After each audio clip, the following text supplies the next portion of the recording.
Conclusión del Evangelio según San Marcos. Hemos terminado este segundo de los Evangelios, de los 4 Evangelios, y es el más corto, pero aún así, a pesar de ser corto, no ha parado. Es decir, Marcos va narrando a Jesús en acción, y un hecho, y otro hecho, y otro hecho, parábola tras parábola, pam, pam, y Jesús hace esto, y se mueve aquí, se mueve allá.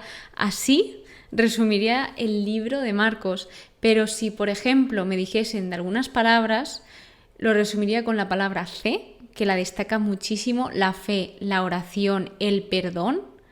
Luego también habla muchísimo de la palabra de Dios y el estar atentos, la preparación y el creer. Ojo, enfatiza muchísimo en el creer. Primero invita y dice, tened fe en Dios. Aquello en lo que creáis, una vez lo pidáis, si lo creéis, os será concedido. Todo es posible para el que cree. No temas, basta con que tengas fe. Es decir, todo gira en torno a tener esa confianza en el Señor. Y luego os quería comentar, porque Marcos era un evangelio que tenía muchísimas ganas de leer, ya que hará como unos casi 3 años, me encontré con un texto que citaba a Marcos, específicamente los primeros capítulos, donde se pueden ver cómo 4 amigos llevan a una persona, a su amigo, a que Jesús le cure. Y gracias a la fe de esos 4 amigos, el paralítico en este caso se cura. Es decir, que qué importante es el entorno, el saber de quién nos estamos rodeando, porque el entorno influye, queramos o no influye. Luego, en la palabra de Dios, vemos cómo todo lo dicho previamente se va cumpliendo y cómo Dios es fiel a su palabra, permanece. Uno de los versículos más famosos y que también es canción en misa es: cielo y tierra pasarán, mas mi palabra no pasará, porque la palabra de Dios y aquello que Él dice es firme, es seguro. Él no cambia de opinión como nosotros, que podemos prometer una cosa y a los 5 minutos estamos prometiendo otra totalmente diferente, desacreditando la anterior promesa, sino que Dios es muy firme en aquello que dice. Entonces se ve cómo todo se va cumpliendo y cómo Jesús va haciendo la voluntad de su Padre, y todo lo hace porque Él quiere libremente, que es algo que viene a traer Jesús, la libertad, porque Él se entrega voluntariamente para que todos nosotros fuésemos libres, porque si Él nos hubiese entregado, seríamos esclavos del pecado. Y muchas personas lo insultaban, lo blasfemaban, se reían de Él, se burlaban, le escupían, o sea, cosas horribles, y a pesar de todo esto, Él decidió lo que le pasó. Luego vemos el llamamiento de los discípulos, que Jesús no elige hacer todo esto solo, sino que para su misión elige ser acompañado. Se remarca que somos únicos, que cada persona es diferente y que cada uno tenemos un propósito. La preparación es importante, se ve también cómo los judíos se preparaban, cómo Jesús preparaba a sus discípulos, cómo les advertía, cómo les iba formando.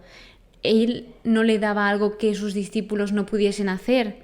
Por ejemplo, en el caso del milagro de los panes y los peces, lo que hace Jesús es confiar en sus discípulos y les va dando para que ellos repartan. En lugar de repartirlo todo él solo, Él confía en sus discípulos los panes y los peces para ellos repartirlos.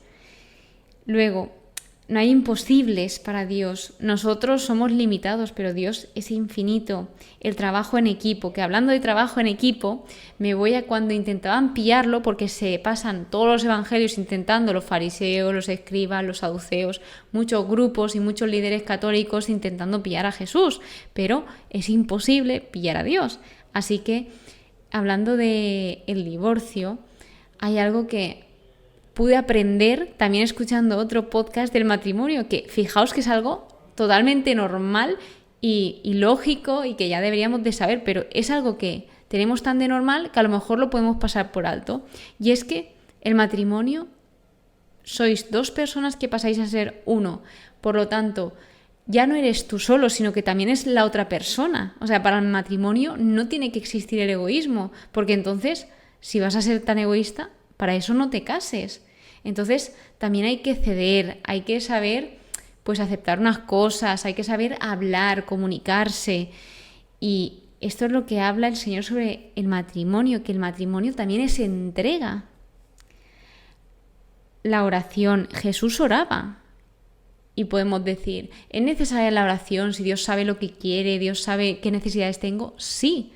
El mismo Dios oraba, Jesús oraba a su Padre, ¿cómo no vamos a orar nosotros? Y sale repetidamente en los evangelios, en las diferentes historias, en los diferentes pueblos por los que pasa Jesús. Jesús oraba. Más puntos que he aprendido, que la necesidad humana es más importante que el ritual religioso. El comprender o entender las escrituras correctamente, porque es lo que le sucedía a estos líderes religiosos, que pensaban que se las sabían perfectamente y las cumplían de pe a pa, pero estaban descuidando lo más importante, que era el trato hacia los demás. Así que hay que saber entender las escrituras correctamente, y es algo que incluso me lo digo hasta a mí, porque os estoy transmitiendo aquello que voy aprendiendo. Sé que no es un podcast de teología y sé que es algo que voy aprendiendo, de ahí el título del podcast, pero sin embargo también es una responsabilidad ir formándome y pedir al Espíritu Santo de decir: Señor, ilumíname para poder entender y transmitir tu palabra, porque hay muchas veces que no es nada fácil, y os lo comento, que hay veces que hay cosas que no entiendo y es totalmente normal. A cada uno se nos da esa sabiduría, ese entendimiento en un punto en concreto. A lo mejor hoy no lo entiendo, de repente mañana entiendo algo que no entendía desde hacía muchísimo tiempo, y así. Nunca hay un día equivocado para hacer el bien. Cumplir la voluntad de Dios es el verdadero parentesco de Jesús. Descanso en la fe de Jesús. Aquí es cuando está Jesús con los discípulos en la barca y hay una gran tempestad, una gran tormenta, y Jesús está tan tranquilo, con todas las preocupaciones que podía tener, porque a Jesús lo perseguían, iban detrás de él, intentaban matarlo, y aún así él estaba tan tranquilo porque confiaba en Dios y confiaba en sus planes, además de que Jesús tenía todo en control. Él estaba en control de cada acto y cada suceso que iba pasando. Otra cosa que me llama la atención es que él, en muchas ocasiones y en repetidas ocasiones, envía a sus discípulos de 2 en 2. Le preguntan, otra de las cosas que le hacen a Jesús como pregunta es que ¿cuál es el mandamiento principal? Y él dice que es el amor. También se ve cómo las mujeres, a pesar de que los discípulos, a la hora de que se llevan a Jesús y lo llevan preso, las mujeres son las que se quedan. Los discípulos son casi que los primeros en abandonar a Jesús, y las que permanecen son las mujeres. Así que bien, ¿qué he aprendido más sobre Jesús en este libro? Que Jesús cura de diferentes formas y a cada uno de una forma única. Que Jesús hace reflexionar, que se compadece, se preocupa de las personas, que Él se mueve, ora, es el Hijo amado de Dios, es servidor. Él no vino a ser servido, sino a servir a los demás. Se entrega voluntariamente, es amor, preparaba, formaba, predicaba, enseñaba.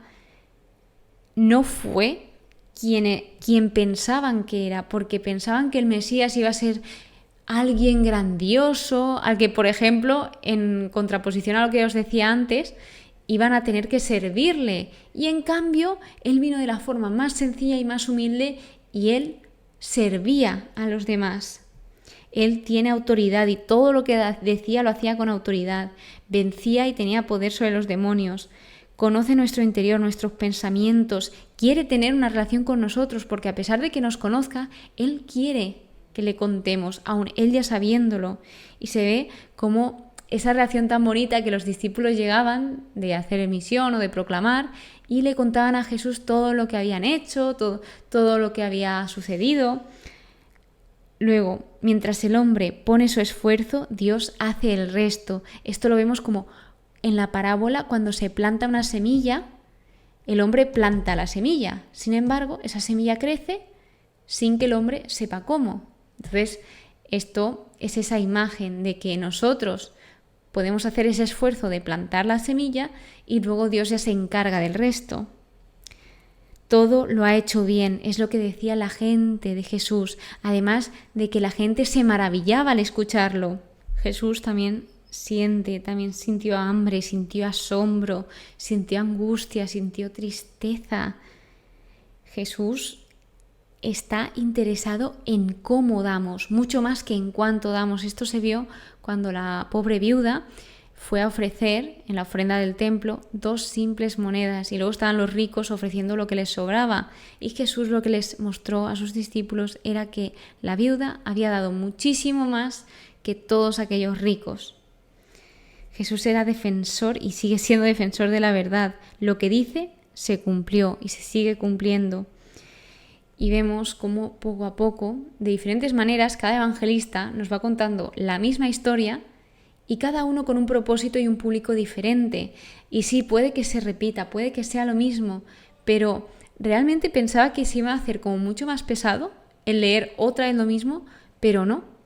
No es la primera vez que me pasa leyendo libros de Biblia que me pienso que va a ser más pesado o no, y luego va y me gusta mucho más. De hecho, Marcos se lee muy rápido porque Marcos es un evangelio relativamente corto, es el más corto, de hecho, y luego ya en el próximo episodio os espero empezando el evangelio según San Lucas, que la verdad para mí Lucas es muy especial porque hay muchas parábolas y muchos trocitos que ya vengo masticando desde hace años de Lucas y me gusta Lucas. Entonces veremos qué tal.